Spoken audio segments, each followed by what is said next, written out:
welcome to Dog Eared Thoughts. I'm Michael. I'm so glad you're here. So, I went to the library with a specific, pickup in mind. I had a couple, one or two books to pick up, and I walked out with a stack, and wanted to, that's just the nature of what happens when I go to the library. I always think I'm just going to go there for one thing because I have one book or two books in mind, um, and then I completely end up going sideways. Which, you know what, I'm never going to complain about that. Usually happens also in the bookstore, but absolutely always happens in the library. So, um, as always, highly recommend you use your library if you can, and continue to support all of those wonderful programs and books that they have there. So here's what we're going to do. We're going to talk about what I brought home with me and what I may have already read and what I'm planning on reading or going through and looking forward to talking about them. So let's get started. Let's jump on into it. First book up, Harvest Season by Brynne Weaver. This one is a new release. It just came out recently. It is book two in what's called the Carnage trilogy. And this is, a romance, definitely some spice in it, and really exciting. I think the main characters, it follows the two main characters, Nolan and Harper, who in the first book were kind of an enemies to lovers situation. In this case, it is more how do they continue and build on that relationship while also managing to continue to be somewhat serial killers in a small town called, that's called Cape Carnage, where Harper had spent a good amount of time protecting it from tourists who didn't respect the town or other sort of things, as well as taking care of, one of her old neighbors, and who also may have been or was framed as a potential serial killer as well, and he is, and kind of going through that as well as kind of dodging the internet sleuths of true crime and who are descending on the town, trying to figure out what's been going on in this world. So it continues along that, absolutely continues to build on that. It leaves us in a good amount of a cliffhanger. I actually finished this book just a few days after I picked it up. It reads fast. It's a fun read. The two main characters, Nolan and Harper, have amazingly good chemistry. The story, I would say, as with second books in trilogies, sometimes it doesn't land as good as the very first one, but it still leaves us in a good spot. Has a lot of good build up. Again, the relationships and conversations are fun. Definitely a little spicy. So if you're not open for that or thinking about that, feel free. There's definitely enough content warnings in the beginning of the book, or you can look that up to kind of get a sense if that's something that you're interested in. But I really enjoyed this. I've enjoyed Brynne's writing style, and look forward to seeing where the third book will take us. So I'm excited about that. Like I said, I'm while a lot of my books haven't been in the romance side of the house, I definitely like some of them, and we'll probably continue to read a little bit more of them as the year goes on, and we'll see where that goes. So definitely recommend this one though.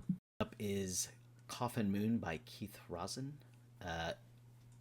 This is a great take on a vampire story. I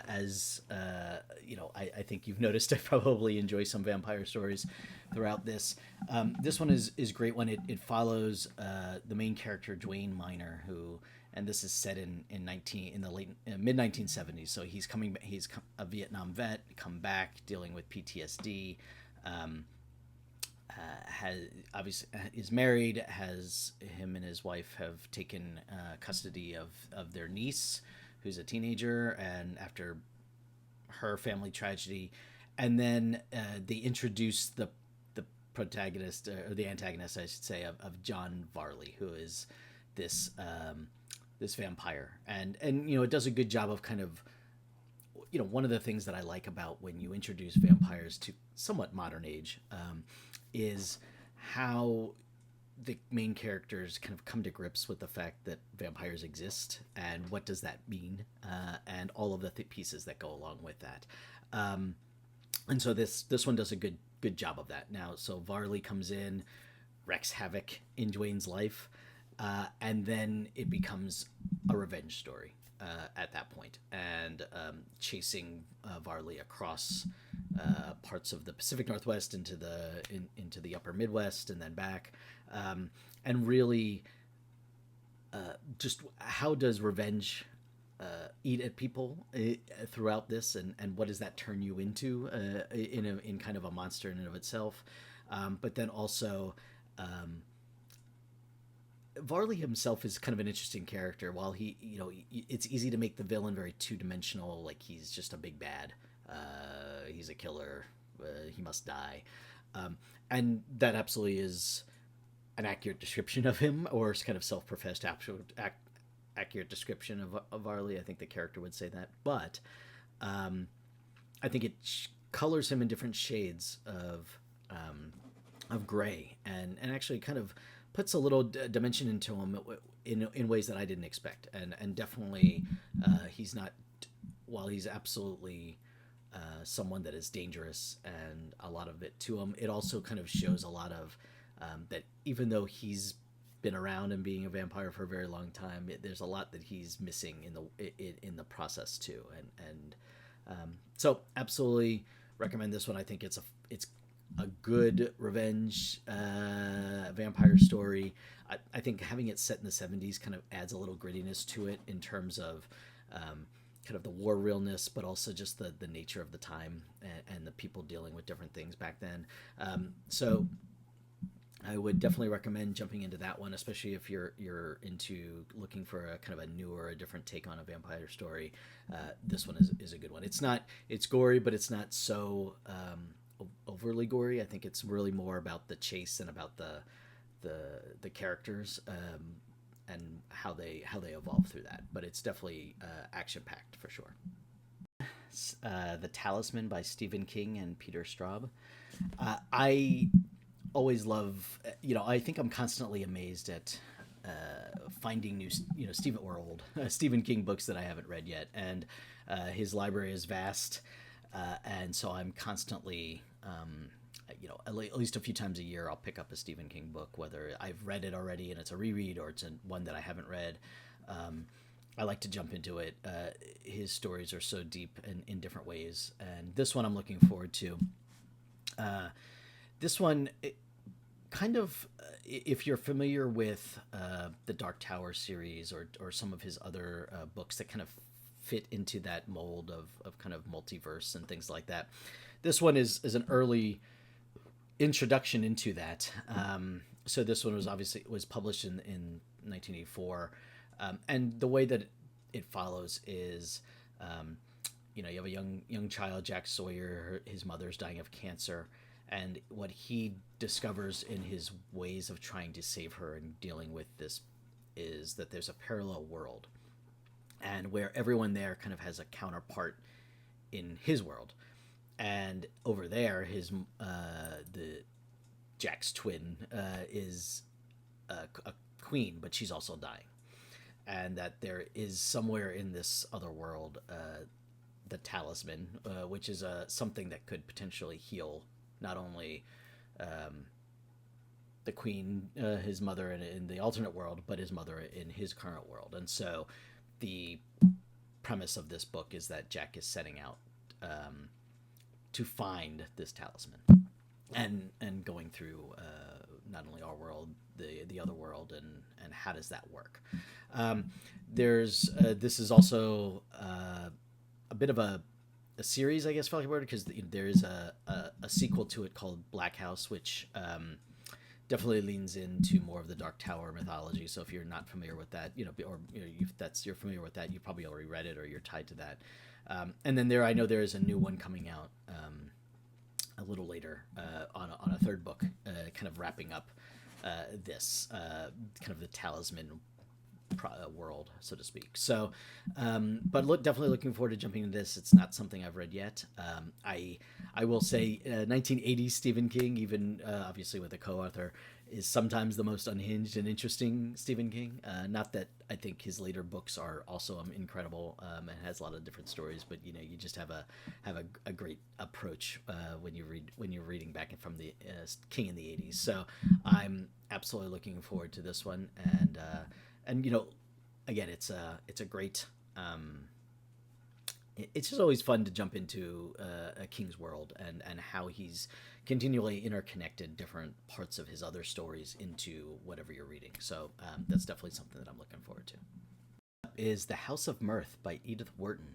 So, I've read some classics already this year, kind of Monte Cristo and some others. I've Dr. Zhivago, things like that. This one is obviously, a early 20th century book, and really talks and focuses on kind of the Gilded Age time frame in New York. And if you've read this before, you know that Edith Wharton in and of herself is a very prolific writer. She has lots of great books out there. And so I have not really read a lot of Edith Wharton, so I was really excited. This is actually her first, the first book that kind of, they call it her first novel.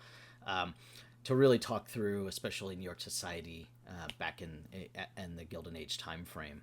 And so I'm really excited to kind of jump into this.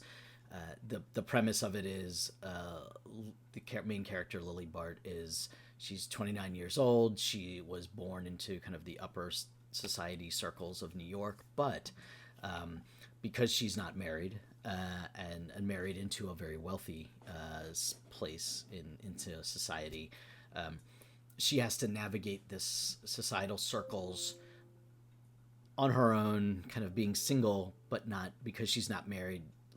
Other doors are closed to her, and then she's constantly will try, as I will find out through the novel, of how do you navigate that in terms of marrying well, and do you just marry to marry and fit into society, or what is a woman's kind of place in this world related to that? And so I think there's lots of great themes that are going to come out of this. I'm excited to read into it and then kind of dig into what other themes come out of that, because I think there's lots in there that do come. So I'm looking forward to that. And I feel like my intention throughout this year is to kind of introduce different classics that either I've read as a reread or I haven't read before throughout all of this, because I feel like this there's a lot of good opportunity there to jump into that. So let's see where this goes. Here we go. This chunky boy, Shogun by James Clavell. This was absolutely, I would say, an impulse pickup because I did not go in expecting to pick up this one. But I'm excited about it. It's always kind of been on the periphery of things in terms of jumping into it. I did watch this series that came out on Hulu a few years ago, and felt that it was fantastic. So I really want to kind of jump into the book and jump into it and see, not only from a comparison standpoint, but really just kind of immerse myself into this time frame and kind of feudal Japan and how does this story kind of evolve. And so the premise is there's the English navigator John Blackthorne, who's based on somewhat of a historical figure. One of the first Englishmen to reach Japan, and when he's taken captive in Japan by a feudal lord, how does he view and become embedded in this world in feudal Japan, and the battles and the interactions that continue to take place within Japan at that time? How does he learn kind of very fish out of water, which I think is really an interesting. It puts the reader along with the character, hopefully at least, through the how do I navigate what's going on in this world that I don't understand, and how do I learn what's going on.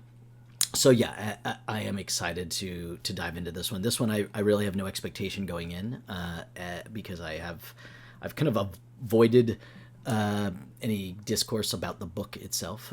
So looking forward to kind of getting, seeing. Obviously, the show was very highly received, but I imagine there'll be some, some significant differences, especially just in a book this thick. There's bound to be. I'm going to put that aside and really just focus on enjoying the book for the book.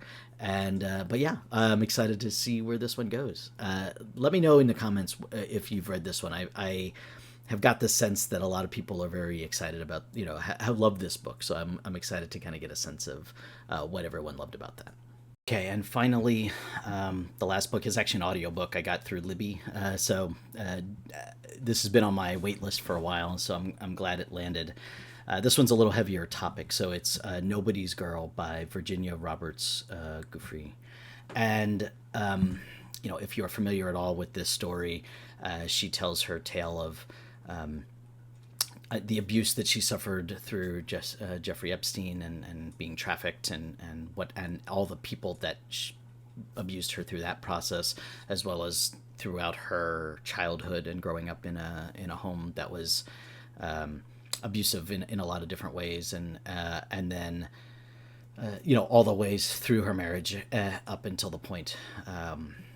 Right, this was published after her death, but clearly right up into that point. So there's a lot of heavy themes in this one, but I think it's an important story to tell and to read about, because we have to believe survivors, and they need to be heard. And so this is exceedingly important. I've started it. It's definitely one of those ones that you may need to take breaks from as you listen to it or read it. I think she even actually acknowledges that at some point, saying, "Hey, bear with me as I go through this." I think also I think this one lends itself better from an audiobook perspective, because I think I don't know, it adds a certain weight to it for me. So I just it's important to me to read this and or experience this one, and so I think it matters, and we need to share these stories, and they need to be told so that the light can be shown, right? Anyway, so those are my books, library pickups. So I am excited to dive into that. I'm excited to hear your thoughts on any of them. So let's hear them. Jump into the comments and share what you thought about that. And I look forward to talking a little bit more about going through these and giving some feedback on that, especially as we get into the end of July into August. Obviously, we have lots more to cover, so exciting for sure. Keep on reading, and I look forward to talking to you soon. Take care.